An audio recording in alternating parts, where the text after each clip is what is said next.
Hi everyone, it's Adam with Miles Restoration, and today I've got a video for you about furniture flipping and in particular using lacquers when furniture flipping. So if that's something that you're interested in, stay tuned and I'll talk more about that in the video.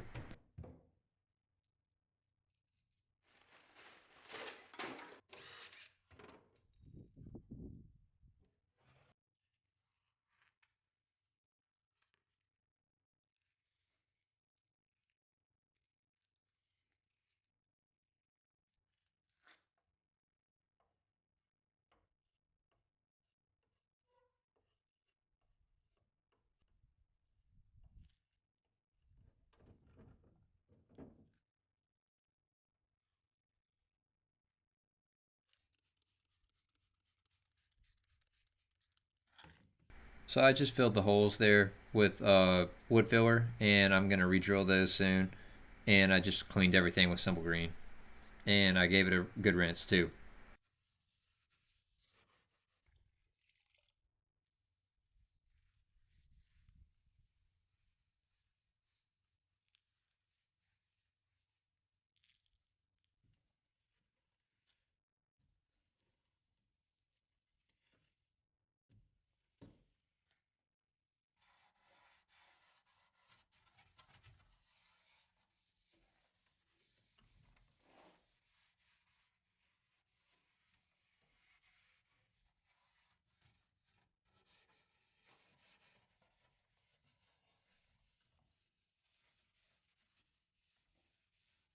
On a side note, I just want to say that these dressers are a furniture flipping gym.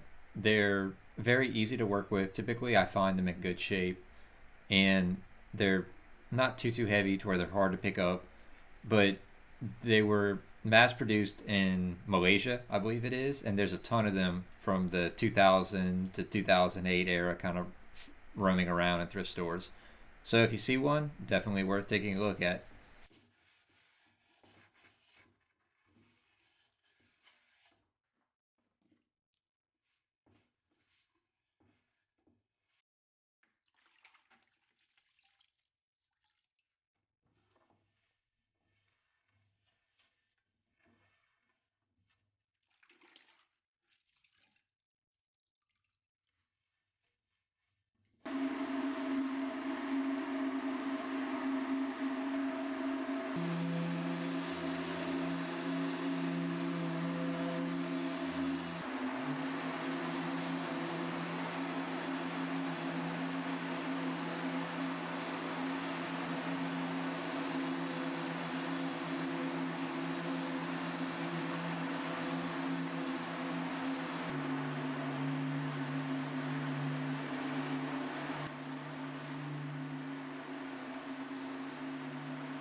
Okay, so starting with prep work here for this dresser for lacquer, it's going to be pretty similar to any other paint.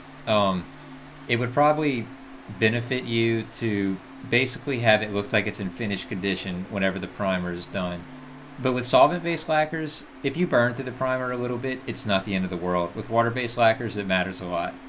But in this particular formulation, if I have a little bit of burnt through primer, it probably won't be huge problems for me. But other than that, clean it good, and then you're going to want to use a good primer. And BIN shellac based primer is great. It depends on what kind of system that you're using for the lacquer. Most lacquers will have an undercoater that is supplied with them, but generally speaking, I have found that most undercoaters are subpar to BIN. So I've kind of stuck with BIN. And, if you're looking at your data sheet for a lacquer, it's no lacquer is going to advise you to use it on existing finishes. That's just not something that they want to be steeped in liability by telling you that you can do that. But if you take some proper steps, it can be done.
So this is just a 1.3 needle.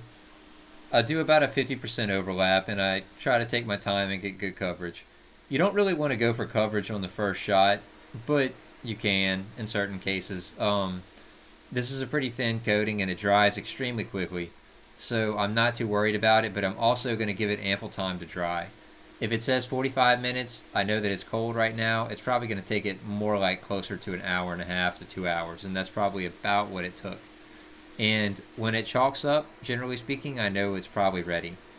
Um, I don't really have a whole lot of problems with BIN, generally speaking, and I like the way that it goes on. It always looks glassy. It looks, good, and that's really what you want out of a primer coat. The better your primer coat looks, the better your finish coat is going to look.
Okay, so we've got some probably 320 Cubitron, and I'm just going quickly with my orbital sander, and I just tried not to load up the sandpaper too heavy, and then I went over it with my surf prep and a fine pad, or very fine probably.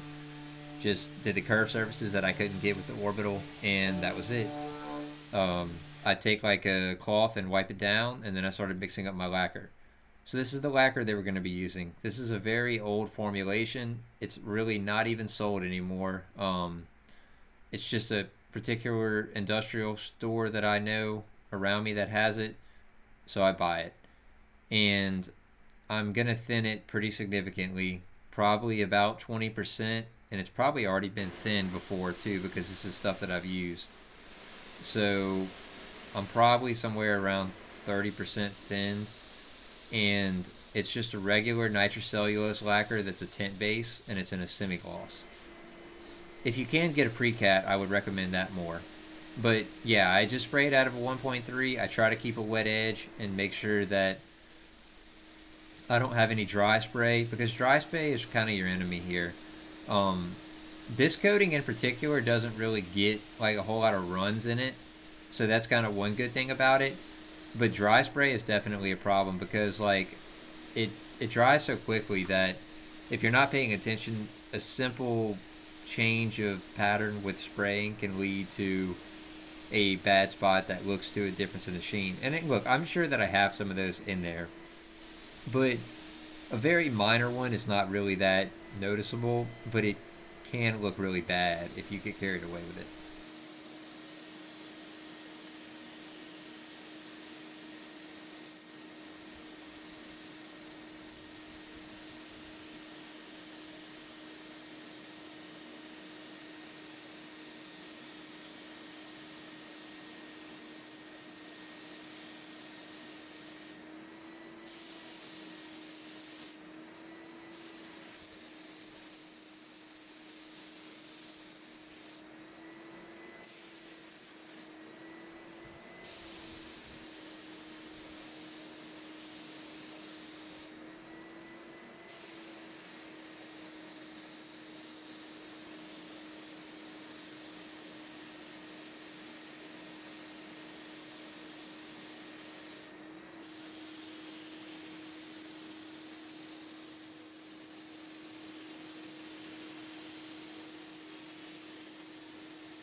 Okay, so right into the second coat here.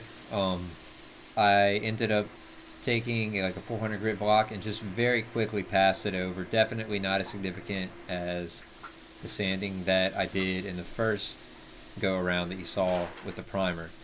It was nothing like that. It was a very light sanding, just kind of a scuff sand with a 400 grit block.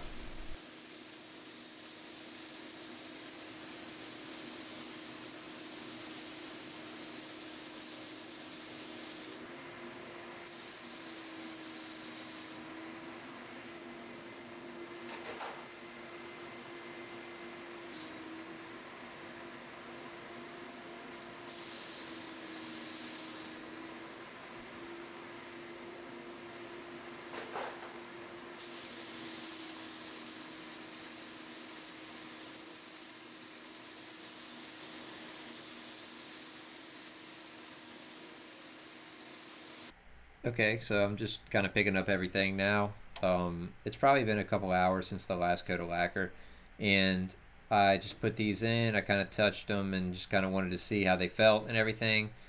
Um, there were some areas that I kind of wish that I had probably been a little bit more careful when I was spraying, but overall it looked pretty good. And I felt like um, the hardness of the lacquer is something that I kind of miss about a pre-cat. Pre-cats get way harder faster, and that's something that's particularly beneficial to us furniture flippers. You know, we're trying to work on speed, and things like that matter to us. So here's the final dresser, and thanks for watching. If you enjoyed this video, please subscribe for more content like this and for furniture restoration work.